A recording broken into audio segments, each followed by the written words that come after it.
ఏ వ్యక్తి కూడా తగ్గేటువంటి పరిస్థితి లేదని చెప్పి ఇంకా బలంగా జగన్మోహన్ రెడ్డి గారికి మద్దతుగా మిమ్మల్ని ఎండగట్టేటువంటి కార్యక్రమాలు తీసుకుంటున్నారు.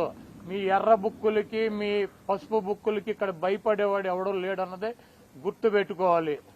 నిన్న లోకేష్ చెబుతున్నాడు జగన్మోహన్ రెడ్డి గారి పేరు రాశారా అని అడిగితే జగన్మోహన్ రెడ్డి గారి పేరు ఉందో లేదో మీ త్వరలో తెలుస్తుంది. మీ మామయ్య బాలకృష్ణ గారి డైలాగ్ ఒకటి ఉంటుంది, నాకు నువ్వు ఎదురొచ్చినా నీకే ప్రమాదం, నేను ఎదురొచ్చినా నీకే ప్రమాదం. అలాగే ఆ బుక్లో నువ్వు లోకేష్ నువ్వు జగన్మోహన్ రెడ్డి పేరు రాసినా నీకే ప్రమాదం, లేకపోతే జగన్మోహన్ రెడ్డి గారు ఏదైనా బుక్లో నీ పేరు రాసినా నీకే ప్రమాదం. కాబట్టి జగన్మోహన్ రెడ్డి గారిని తక్కువ చేసో, జగన్మోహన్ రెడ్డి గారిని భయపెట్టో, జగన్మోహన్ రెడ్డి గారిని నైతికంగానో లేకపోతే అబద్దాలు చెప్పో దెబ్బతీయాలన్నటువంటి మీ కుట్రలు శాశ్వతంగా ఫలించవో, ఏదైనా ఒక ఎన్నికల్లో ఫలిస్తాయి.